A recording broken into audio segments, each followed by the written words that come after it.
Hey everybody, big surprise. I have more thoughts to share about the plan by the city of Portland to remove 2 sets of diverters on neighborhood greenways in Northwest Portland. I'm going to try to give a quick overview and then get into my thoughts about this new memo that came out, because tonight at the city's Bicycle Advisory Committee, the folks behind this decision, at least some of them, will be at this meeting full of bicycle advocates and will attempt to explain their rationale for doing this. The memo that City Administrator Mike Jordan came out with yesterday is the attempt to sort of get in front of that meeting and lay this all out for all parties involved, advocates. I'm sure he's expecting city councilors to be reading it. Side note, there are increasing numbers of city councilors getting uncomfortable with how the process to remove these diverters has gone about, amid increasing skepticism and criticism from a lot of Portlanders who are really disturbed, and I think for good reason, about how this decision has come down. So let's get right into some of my thoughts about giving a more careful read to the memo. I've already posted about this on Bike Portland, but I purposely only posted the memo verbatim, and I tried not to put any of my editorial or opinionated spin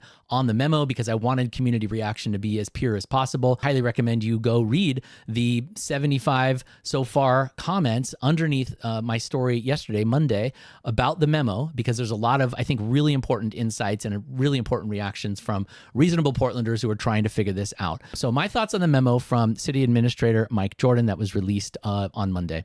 There isn't really much new information in the memo. It's about 4 pages long, just over 4 pages long. CA Jordan hasn't provided any verifiable information that's public about the genesis of the concerns that led them to wanting to remove these diverters. That's really the crux, I think, of a lot of people's concerns, is that we have a city office. It's not a bureau. Portland Solutions is an office. We have a city office coming up with a plan to make significant changes to road infrastructure, and they're not really able to pinpoint where exactly these quote-unquote community concerns have come from. They say they happen in certain meetings, but as you know, if you've been reading my reporting and listening to these videos, the meetings that this office holds are not public. They're in clear violation of public meeting laws. You go to the website that talks about the meetings, there's no schedule. You have to email a specific person that will then respond to you and ask you why you want to come and where you live so they can point you to the right meeting. I was able to confirm yesterday, this office, the Public Environment Management Office, PEMO, who's behind this diverter removal plan, their meetings do not have any minutes posted. They don't post their agenda. They also don't keep track of their attendance. So basically, an unaccountable office can create, and I'm not saying they are doing this, but they're able to, and I think the community has a right to try to verify this. They're able to create information to establish a narrative to accomplish what they want to accomplish. In this case, remove those diverters. Just to take an example of something that CA Jordan is using as a key rationale for this public safety argument so that the police can patrol this area better. Again, that's kind of their main rationale, is that they need these streets to be two-way. Right now, they're one-way for drivers, two-way for bike riders. They want these diverters removed and to open it up to all car traffic so that they could police crime better in this corridor. Someone pointed out to me that they knew somebody who worked at the Emerson School, which is a school that's mentioned twice in the memo as having moved for public safety concerns.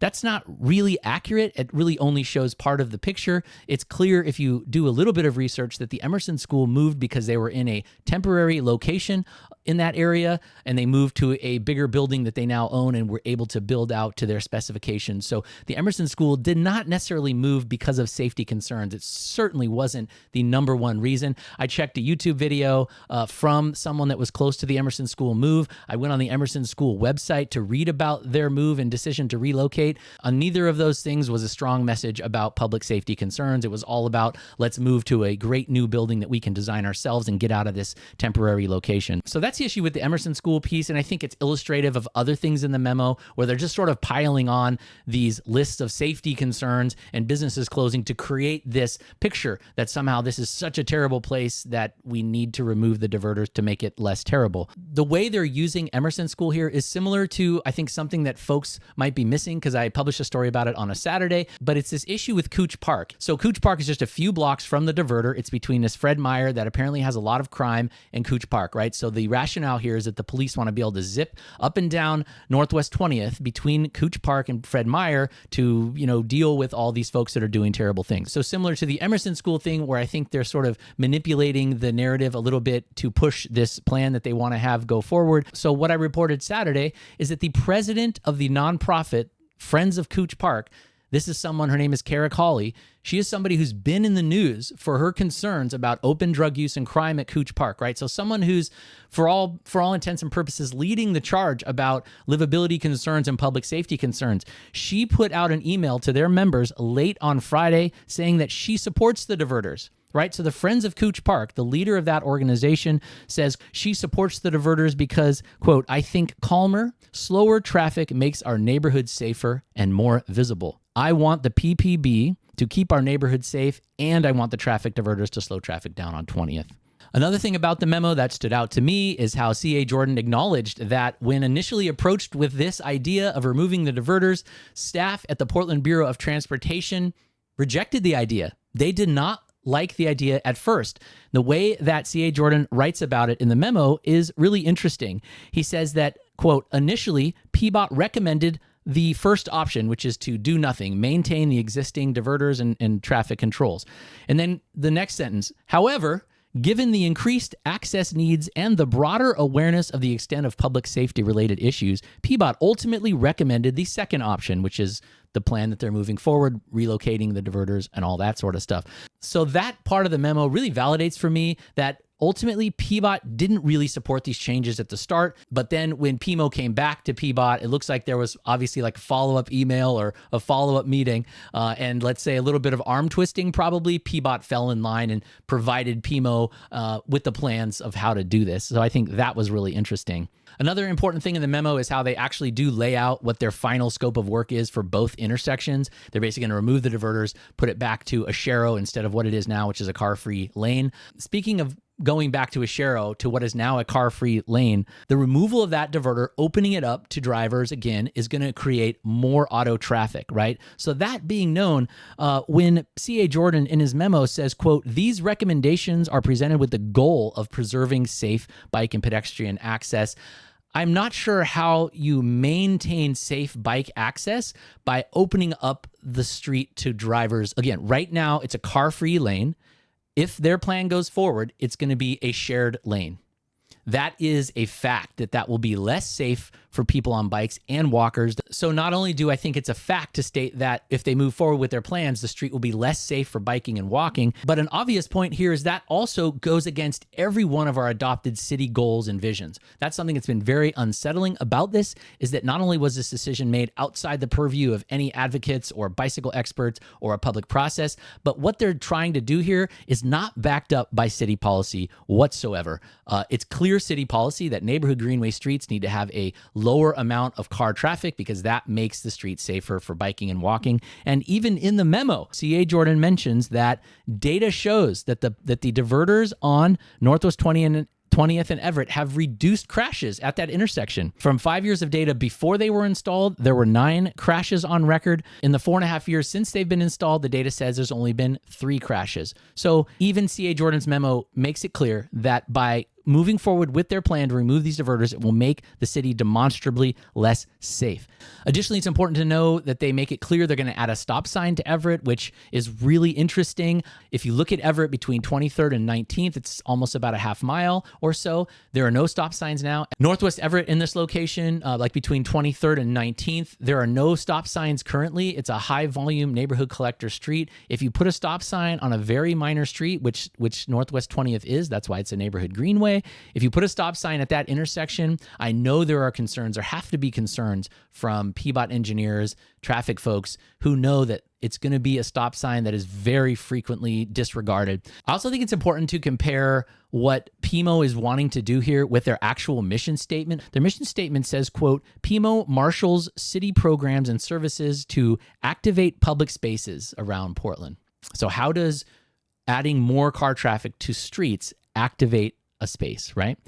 Again, PMO's mission, quote, PMO's efforts deliver livability-related solutions to community members and small business owners, and they focus on public space activation to promote economic vitality, community safety, and community use. We would be setting a precedent here that opening a street up to more car traffic is good for Portland's economic vitality, community safety, and community use. That's a thing that to me feels like the complete opposite of what Portland's goals are when it comes to managing streets. So my questions going forward after reading the memo, here are just my list of questions. Will it be framed as a temporary pilot project going forward or straight from the get-go? That's something that PMO has thrown out. I didn't see that talked about necessarily in the memo, so that's something I think is important to ask these folks. Will these changes be framed from the get-go as a temporary pilot that they're going to then study and look to see if it actually has the intended impact? And if it doesn't have the intended impact, if that corridor doesn't suddenly become much safer and free of crime, what are they going to do? Are they going to put back the diverters just as they were before, or are we going to maybe open up the kind of public process maybe we should have had from the start? Next question. Why do the problem solver meetings not have minutes, agendas, attendance records online, and why are they not easily publicly accessible? I think that's a basic question that's going to come out of this. It's something that needs to be answered, and I hope if Mayor Wilson is following along with this, that he actually can institute some changes to make their meetings more transparent and publicly accessible and in conformance with Oregon law about public meetings. Another question, so they had 2 to 3 years that they were thinking about this in these back rooms with their public safety partners, but they never once thought to put this to PBOT, ask somebody at council, go to the bike advisory committee meeting. That's really interesting, and I'm curious why that is the case.